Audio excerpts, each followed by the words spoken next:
Hello learners, welcome to UPSC Unstoppables literature in ancient India की इस series में फिलहाल हम बात कर रहे हैं जैन लिटरेचर के बारे में। और लास्ट एपिसोड अगर आपने नहीं देखा है तो जरूर देखिए, उसमें हमने अंग अगम्स के बारे में बात की थी। आज का जो डिस्कशन है वो उपंग अगम्स के बारे में है। और अगर हम उपंग अगम्स को देखें तो वो एक प्रकार के सप्लीमेंट्री टेक्स्ट होंगे जो अंग अगम से ही जुड़े हुए हैं। लेकिन एक अलग बात जो उपंग अगम्स में देखी गई वो ये है कि जहां आप अंग अगम्स में फिलोसफिकल आइडियाज और काफी हद तक यहाँ पर थोड़े कॉम्प्लेक्स विचारों के ऊपर बात होते हुए देखेंगे, वहीं उपंग अगम्स में बहुत सारे राजाओं को मेंशन किया गया है जिन्होंने कहीं ना कहीं जैन फिलोसफी को पैट्रनाइज किया या फिर वो जैनिज्म के फॉलोवर बने। कुछ ऐसे ऋषियों का जिक्र भी है जिन्होंने जैन फिलॉसफी को स्प्रेड करने में एक अहम भूमिका निभाई। तो उपंग अगम्स जो है वो एक बहुत अच्छा सोर्स बनते हैं हमारे लिए हिस्ट्री को रिकंस्ट्रक्ट करने का भी, क्योंकि वो हमें कुछ राजाओं के बारे में बताते हैं। तो आइए देखते हैं उपंग अगम जो है उसके types. There are total 12 Upang Agams. हर अगम में क्या दिया हुआ है, किस राजा का जिक्र है, कौन से इवेंट का जिक्र है, उस पर बात करते हैं। तो सबसे पहले इस सीरीज में आपको यहाँ पर जो उपंग अगम देखने को मिलता है वो है औपापतिका सूत्र। ये जो अगम है ये कोनिका नाम के एक राजा का जिक्र करता है कि कैसे उन्होंने वर्धमान महावीर की कुटिया को विजिट किया था और उसके बाद कैसे वो यहाँ पर हेवन की ओर जाते हैं। मतलब आप देखोगे कि मृत्यु के बाद यहाँ पर उनको हेवन मिलता है। तो किंग कोनिका का जिक्र इस पूरे सूत्र में किया गया है। इसी तरह से राजा प्रश्निया सूत्र, ये सूत्र जो है वो एक बहुत ही इंपॉर्टेंट मॉन्क का जिक्र करता है जिसका नाम है केशी। मॉन्क केशी, भिक्षु केशी, इनका जो सबसे बड़ा योगदान था वो यहाँ पर जैन फिलॉसफी को स्प्रेड करना था और वो पार्श्वनाथ के फॉलोअर थे। पार्श्वनाथ जो कि 23rd तीर्थंकर भी माने जाते हैं, उनके वो फॉलोअर थे, उनके आइडियाज को स्प्रेड करने का काम उन्होंने किया था। तो एक बार यहाँ पर भिक्षु केशी को एक राजा, प्रदेशी नाम के एक राजा के द्वारा बुलाया गया। और प्रदेशी नाम के जो राजा थे इनके दिमाग में बहुत सारे डाउट्स थे जैन फिलॉसफी को लेकर। जैन फिलॉसफी से जुड़े हुए काफी सारे क्वेश्चंस जो हैं वो उन्होंने राजा केसी से पूछे। और राजा केसी से ने जिस प्रकार से इन क्वेश्चंस का जवाब दिया उससे प्रदेशी नाम के ये जो राजा थे ये बहुत ही ज्यादा खुश हुए। और उसके बाद आप देखते हैं कि कैसे ये राजा भी जैन फिलॉसफी को फॉलो करने लग जाते हैं, उसके फॉलोवर बन जाते हैं और वर्धमान महावीर के आइडियाज को भी स्प्रेड करने का काम करते हैं। राजा प्रश्निया सूत्र ये एक इम्पॉर्टेंट अगम है। इसमें हमें बहुत सारे प्लेज, बहुत सारे ड्रामास का भी जिक्र मिलता है जो कि हमें बताता है कि जिस समय ये सूत्र कंपोज किया जा रहा होगा उस समय का जो समाज है उस समाज में ड्रामा थिएटर का कितना अहम रोल होता होगा, एंटरटेनमेंट में भी और एक प्रकार से रिलीजियस पर्पस से भी। तो it's a very important text. इसी प्रकार से अगला जो हमारा सूत्र है, अगम है, वो है जीव भिगाम सूत्र। इसकी खास बात क्या है, इसमें आपको यूनिवर्स और इस यूनिवर्स में जो अलग अलग ऑब्जेक्ट्स मौजूद हैं उनमें जो अलग अलग प्रकार की आत्माएं हैं, सोल है, आत्मन है, उनका वर्णन, उनका जिक्र देखने को मिलेगा। लेकिन जीव विभाग सूत्र की एक और खास बात है कि ये हमें अलग अलग प्रकार के जीव जंतु, पशु पक्षी, फ्लोरा फौना के बारे में भी बताता है। इसी वजह से काफी सारे हिस्टोरियंस जो हैं वो एंशंट पीरियड में जिस प्रकार की बॉटनी थी, जिस प्रकार का फ्लोरा फौना था, उसकी जानकारी हासिल करने के लिए भी इस टेक्स्ट का जिक्र करते हैं। ऐसा अक्सर होता है, यहाँ पे जब भी कोई टेक्स्ट कंपोज किया जाता है तो उसे लिखने वाला या कंपोज करने वाला व्यक्ति जो है अपने आसपास होने वाली घटनाएं और जो भी वो अपने आसपास देखता है उसको भी उस टेक्स्ट का इनडायरेक्टली हिस्सा बना ही देता है और वहीं से हम नॉलेज एक्वायर करने की कोशिश करते हैं उस समय की जब ये टेक्स्ट डेवलप हुए होंगे। अगला जो हमारा सूत्र है वो है प्रज्ञापान सूत्र। नाउ दिस पर्टिकुलर सूत्र इज ऑल्सो वेरी इंपॉर्टेंट क्योंकि ये हमें आत्मन के अलग अलग पर्सपेक्टिव्स के बारे में बताता है। Now let's recall one of the theories जो कि जैन फिलॉसफी में फॉलो की जाती है। यहाँ पर आपको एक वाद देखने को मिलेगा जिसे हम अनेकांतवाद कहते हैं। थोड़ा सा इसके ऊपर चर्चा करते हैं, तभी आपको इस पर्टिकुलर टेक्स्ट का महत्व समझ आएगा। अनेकांतवाद क्या है? यहाँ पर एक शब्द है अनेक। अनेक का मतलब होता है मेनी। तो जैन फिलॉसफी ये कहती है कि एक सत्य नहीं, कई सत्य हैं। अगर हम आत्मन को भी देखें तो उसे भी देखने के और समझने के अलग अलग पर्सपेक्टिव हो सकते हैं। अलग अलग पर्सपेक्टिव्स हैं, इसीलिए अलग अलग रियलिटीज है। Because there are different perspectives, there are different realities. तो उन्हीं का जिक्र इस पर्टिकुलर टेक्स्ट में भी किया गया है। पर्सपेक्टिव की बात हो रही है तो सत्य, जैसे फॉर एग्जाम्पल आप यहाँ पर बस में बैठे हैं और आपके सामने एक और व्यक्ति बैठा है और एक व्यक्ति बस के बाहर खड़ा है। बस चलना शुरू होती है तो आपके लिए सामने वाला जो व्यक्ति बैठा है वो मूव नहीं कर रहा है, वो एक ही जगह पर बैठा है, लेकिन प्लेटफॉर्म पे नीचे जो व्यक्ति खड़ा है रोड पर, वो पीछे की तरफ मूव कर रहा है। ये आपका पर्सपेक्टिव है। लेकिन जो रोड पर खड़ा व्यक्ति है उसके लिए आप दोनों ही, आप और आपके सामने बैठा व्यक्ति जो है, दोनों मूव कर रहे हैं। ये हम साइंस में भी यूज करते हैं। फ्रेम ऑफ रेफरेंस अलग होता है, इस वजह से अलग अलग पर्सपेक्टिव। जैसे अभी के लिए अगर मैं फ्रेम ऑफ रेफरेंस इस पृथ्वी को मानूं तो मैं मूव नहीं कर रही, मैं एक ही जगह पर बैठी हूँ। लेकिन अगर हम फ्रेम ऑफ रेफरेंस पूरे सोलर सिस्टम को मानेंगे तो हम इस पृथ्वी के साथ रोटेट भी कर रहे हैं और रिवॉल्व भी कर रहे हैं।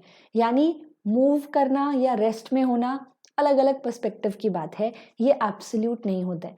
तो यहाँ पर भी जो आत्मा है उसके डिफरेंट पर्सपेक्टिव्स का जिक्र किया गया है, उसको डिटेल में इस पर्टिकुलर टेक्स्ट में मेंशन किया गया है।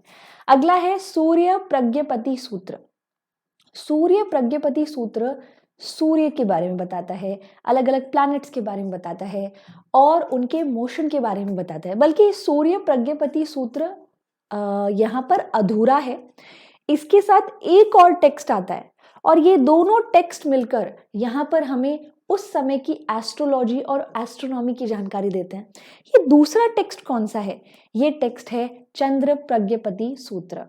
सूर्य प्रज्ञपति सूत्र और चंद्र प्रज्ञपति, प्रज्ञ ये जो वर्ड है ये ज्ञान से जुड़ा है। तो सूर्य, चंद्र और उसके आसपास जो भी प्लैनेट्स हैं उनसे जुड़ी हुई रोटेशन, रेवोल्यूशन की कहानी, ये सारी जानकारी इन टेक्स्ट के अंदर दी गई है। तो उस समय में जो एस्ट्रोनॉमी थी, उससे बेस्ड जो स्टडी थी, मैथमेटिक्स का ज्ञान था, एस्ट्रोलॉजी थी, उसकी अच्छी जानकारी इन दोनों टेक्स्ट से हमें मिल जाती है। अगला जो हमारा यहाँ पर सूत्र है वो है जम्बू द्वीप प्रज्ञपति सूत्र। फिर से प्रज्ञपति मतलब ज्ञान होना, तो जम्बू द्वीप का ज्ञान हो। यहाँ पर आप जम्बू द्वीप का ज्ञान देखेंगे। जम्बू द्वीप क्या है, इसको कैसे देखा जाता है? जम्बू द्वीप जो है वो एक प्रकार का आइलैंड माना जाता है। कहते हैं कि इस पूरी दुनिया का जो सेंट्रल आइलैंड है वो जम्बू द्वीप ही है और वहीं से जीवन की एक प्रकार से शुरुआत हुई। एंड जम्बू द्वीप, यहाँ पे पहले तो हम केलेस्टियल बॉडीज की बात कर रहे थे। सूर्य प्रज्ञपति सूत्र में, चंद्र प्रज्ञपति सूत्र में केलेस्टियल बॉडीज को हम देख रहे थे, सूर्य, चंद्र, प्लैनेट्स। लेकिन जब हम जम्बू द्वीप की बात कर रहे हैं तो हम इस पृथ्वी की बात कर रहे हैं, इसके सेंट्रल आइलैंड जम्बू द्वीप की बात कर रहे हैं। जम्बू द्वीप जो है इसका जिक्र सिर्फ जैन टेक्स्ट में नहीं बल्कि आपको हिंदू लिटरेचर में और हिंदू एपिक्स में भी देखने को मिल जाता है। तो उसी से जुड़ी हुई जानकारी इसमें मौजूद है। अगला जो हमारा सूत्र है या फिर अगम है वो है निरयारवली सूत्र। निरयारवली सूत्र जो है ये यहाँ पर हमें 10 प्रिंस के बारे में बताता है। ये 10 प्रिंस या फिर युवराज जो है उनकी कहानी है। ये जो 10 प्रिंस थे इन्होंने यहाँ पर राजा चेतक के खिलाफ युद्ध लड़ा था। राजा कोनिका नाम के राजा के साथ मिलके। अब राजा चेतक के साथ जब इन्होंने युद्ध लड़ा और जब इनकी मृत्यु हुई, इन 10 राजाओं की, तो ये यहाँ पर हेल में पहुंच गए। ऐसा क्यों? क्योंकि राजा चेतक जो है उनके बारे में आपने पढ़ा होगा कि राजा चेतक की ही सिस्टर त्रिशला जो है वो वर्धमान महावीर की माता जी थी। तो इस कहानी में कुछ इस प्रकार से दिखाया गया है कि लॉर्ड महावीर जो है उनके फैमिली मेंबर हैं। चेतक एक प्रकार से उनके मामा श्री हैं और उनके साथ यहाँ पर जब 10 युवराज ने मिलके युद्ध लड़ा तो उनको यहाँ पर हेल मिला, हेवन नहीं। इसी तरह से कल्प वतंसिका सूत्र ये निरायार वाली सूत्र से कनेक्शन रखता है। इस पर्टिकुलर सूत्र के अंदर, कल्प वतंसिका सूत्र के अंदर, यहाँ पर कोनिका नाम के जो राजा थे उनके बच्चों का जिक्र है। कोनिका ने उन 10 युवराजों के साथ मिलकर चेतक के खिलाफ युद्ध लड़ा था, लेकिन कोनिका नाम के इस राजा के जो बच्चे थे खुद के, उन्होंने चेतक के खिलाफ युद्ध लड़ने से मना कर दिया था। और इसी वजह से हम कोनिका के जो बच्चे हैं उनको इस कहानी में हेवन में जाते हुए देखते हैं। तो आप देख सकते हो कि उस समय के कुछ राजाओं का जिक्र और कुछ बैटल्स का जिक्र भी इन अगम्स में हमें मिलता है। अगला जो हमारा सूत्र है वो है पुष्पिका सूत्र। पुष्पिका सूत्र जो है वो अलग अलग देवी देवताओं का जिक्र करता है। काफी बार कहते हैं कि ऐसे बहुत से राजा रहे जिन्होंने जैन फिलॉसफी को फॉलो किया। वर्धमान महावीर जो है, लॉर्ड महावीर जो हैं, उनके आइडियाज़ को, उनके फिलॉसफी को फॉलो किया और फिर वो हेवन पहुंच गए और वो देवता बन गए। उनकी कहानियां जो हैं वो पुष्पिका सूत्र में मौजूद हैं। और आप यहाँ पर देखेंगे अगला जो हमारा सूत्र आता है वो है पुष्पचुलिका सूत्र। पुष्पचुलिका सूत्र और पुष्पिका सूत्र में कोई ज्यादा अंतर नहीं है। पुष्पिका सूत्र में कहानियां थोड़ी सी बड़ी हैं और पुष्पचुलिका सूत्र में जो स्टोरीज हैं वो थोड़ी सी शॉर्ट फॉर्म में दी गई हैं। इसी के साथ आता है नेक्स्ट रश्निदास सूत्र या फिर वृष्णिदास सूत्र भी इसे कह सकते हैं।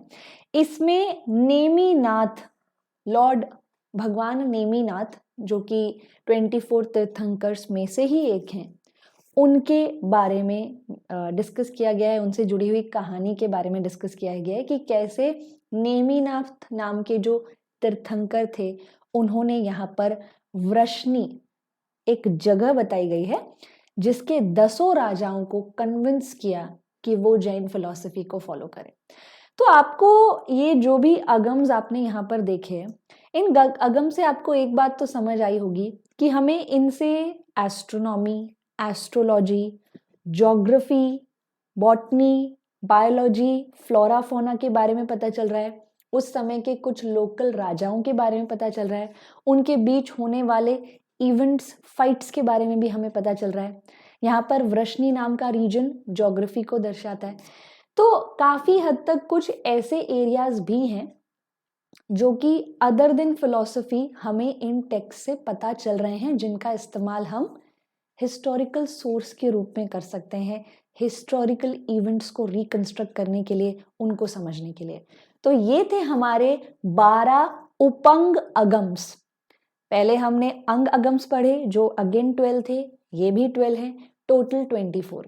अभी 24 और बचे हैं, वो हम अगले एपिसोड में करेंगे।